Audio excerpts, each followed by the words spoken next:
نماز چھوڑنے والا کیا ہے؟ نماز چھوڑنے والا کیا ہے؟ مشرک ہے۔ دلیل سورہ روم آیت نمبر 31، سورہ روم آیت نمبر 31، سورہ روم آیت نمبر 31، اقیموا الصلاۃ ولا تکونوا من المشرکین من الذین فرقوا دینهم وکانوا شیعا، نماز قائم کرو اور مشرکوں میں سے مت ہو جاؤ۔ معلوم ہوا کہ نماز قائم کرنا موحدین کی علامت ہے، ایمان کی علامت ہے، اور نماز چھوڑنا کسی علامت ہے؟ مشرکی۔ تو نماز چھوڑنے سے ایک آدمی مشرک ہو جاتا ہے۔ اسی لیے تو حدیث ہے سنن ابن ابی حاتم العہد الذی بیننا وبینہم الصلاۃ فمن ترکها فقد خرج من الملہ، ہمارے درمیان غیروں کے درمیان فرق کرنے والی چیز نماز ہے، جس نے نماز کو چھوڑا فقد خرج من الملہ، وہ ملت سے نکل گیا، وہ ملت سے نکل گیا۔ جس وقت عمر بن خطاب رضی اللہ تعالیٰ عنہ شہید ہوئے، فجر کی نماز میں سجدے کی حالت میں نیزہ مارا گیا، اس حالت میں بھی حضرت عمر بن خطاب نے ایک جملہ کہا تھا، یاد رکھیے، شہید ہوتے وقت کیا کہا تھا؟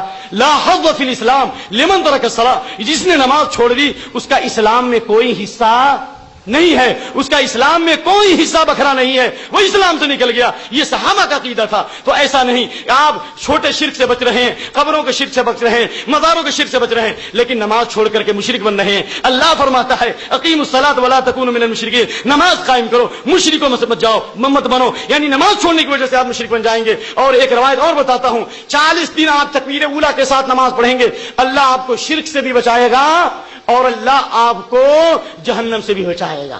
کیا آپ اتنی، دیٹ از گاڈ گفٹ، اللہ کسی کو دولت دیتا ہے، کسی کو پیسہ دیتا ہے، اور اللہ جس کو چاہتا ہے چنتا ہے، اللہ اس کو دین دیتا ہے، جس کو دین ملتا ہے وہ نماز کا محافظ ہوتا ہے۔ جو 40 دن تکبیر اولیٰ کے ساتھ نماز پڑھے گا، اللہ 2 چیزوں سے اس کی گردن آزاد کرے گا، ایک جہنم سے اور ایک نفاق اور شرک سے۔ تو آپ تکبیر اولیٰ کے ساتھ، آپ جماعت کے ساتھ نماز پڑھیے گا تو انشاءاللہ اللہ تعالیٰ آپ کو شرک سے بچائے گا، آپ کو نفاق سے بچائے گا۔ لیکن اتنے لوگ بیٹھے ہوئے ہیں، کتنے لوگوں نے آج فجر کی نماز پڑھی ہے، کتنے لوگوں نے آج رات عشاء کی نماز پڑھی ہے، آپ اندازہ لگاؤ۔ ہم شرک کے نام پر ہم چیخ و پکار کرتے ہیں، لیکن نماز چھوڑ کر خود مشرک بن رہے ہیں۔ ایسا مت کرنا۔ غیروں کی بے رخی پہ تو آنسو ہی کچھ بہے، اپنوں نے جو کیا وہ کوئی کس طرح کہے، اور دعویٰ محمدی کا ہے، سنت کی پیروی نہ رہی۔ میں یہی کہتا ہوں آپ خود نماز کے محافظ بنیے، آپ جماعت کی حفاظت کیجیے، جماعت سے نماز پڑھیے۔